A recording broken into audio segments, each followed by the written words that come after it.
মেয়ে হঠাৎ বলল, মা কচু পাতা চিংড়ি ভাপা করো না। তো প্রথমেই চিংড়ি মাছগুলোকে ভালো করে ধুয়ে নিতে হবে। তারপর কিছুটা সর্ষে, পোস্ত, কাঁচা লঙ্কা পেস্ট করে নিতে হবে। এবার নুন হলুদ মাখিয়ে কড়াইয়ে অল্প তেল দিয়ে মাছগুলোকে হালকা করে ভেজে নিতে হবে। ওদিকে কচু পাতাগুলো আগে থেকেই ভাপ দিয়ে নিয়েছিলাম।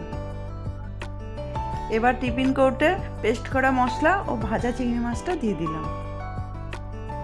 এরপর কচু পাতাগুলোকে দিয়ে মিশিয়ে নিলাম।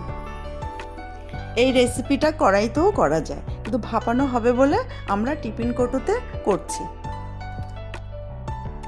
এবার সামান্য হলুদ গুঁড়ো, স্বাদ মতো একটু লবণ দিলাম। পেস্টটাতে লঙ্কা দেওয়া ছিল, কিন্তু আমরা একটু ঝাল বেশি খাই বলে আবার 2টো লঙ্কা দিলাম। আর খুব অল্প চিনি দিলাম।